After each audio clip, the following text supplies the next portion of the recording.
Small saving big money இதுக்கான அர்த்தம் என்னன்றதை நான் இப்போ சொல்கிறேன். ஸோ மறக்காமல் நோட் பண்ணி வச்சுக்கோங்க. நம்ம இப்போ எங்கேயாவது வெளியே போகும்போது ஸோ டீ, ஸ்நாக்ஸ் அப்படின்றத நம்ம வந்து கண்டிப்பாக சாப்பிடுவோம். ஸோ ஏதாவது ஒன்று வந்து நம்ம பார்த்திங்கன்னா ஸ்பெண்ட் பண்ணுவோம்.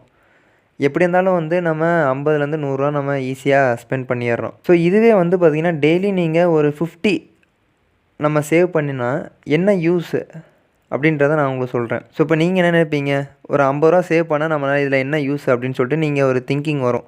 இது தெரிஞ்சால் வந்து பார்த்திங்கன்னா நீங்கள் கண்டிப்பாக ஷாக் ஆகிடுவீங்க.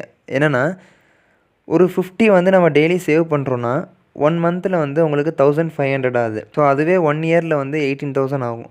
ஸோ 10 இயர்ஸில் வந்து பார்த்திங்கன்னா 1,80,000 ஆகுது. ஸோ நீங்கள் நினைப்பீங்க ஒரு 50யை வச்சு 10 வருஷத்துக்கு அப்புறம் ஒரு 1,80,000 வருது, இது என்ன யூஸ் அப்படின்னு சொல்லிட்டு உங்கள் மைண்டில் என்ன திங்கிங் வந்து போயிட்டுருக்கும். நமக்கு வந்து ஒரு அவசரத்துக்கு வந்து பார்த்திங்கன்னா அந்த 1,80,000ன்றது நமக்கு பெரிய ஒரு அமௌண்ட்டாக தான் இருக்கும். ஸோ இதுவே வந்து நீங்கள் பேங்க்கில் போட்டிங்கன்னா உங்களுக்கு வந்து எந்த விதமான வட்டி, இன்ட்ரெஸ்ட் எதுவுமே உங்களுக்கு கிடைக்காது. ஓகேவா? ஸோ அதே வந்து நீங்கள் எஸ்ஐபியில் இன்வெஸ்ட் பண்ணிங்கன்னா உங்களுக்கு ஒரு நல்ல ஒரு ப்ராஃபிட் வந்து கிடைக்கிறதுக்கு நல்ல வாய்ப்புகள் இருக்குது. ஸோ ஒரு நல்ல எஸ்ஐபி வந்து பார்த்திங்கன்னா நீங்கள் சூஸ் பண்ணிவிட்டு ஸோ அதில் நீங்கள் மணி இன்வெஸ்ட் பண்ணுறது உங்களுக்கு பெட்டர் ஆப்ஷன். ஸோ இந்த மாதிரியான மணி ரிலேட்டட் கண்டென்ட்ஸ்லாம் உங்களுக்கு வேணும்னா மறக்காமல் நம்ம சேனலை ஃபாலோ பண்ணி சப்ஸ்கிரைப் பண்ணுங்கள்.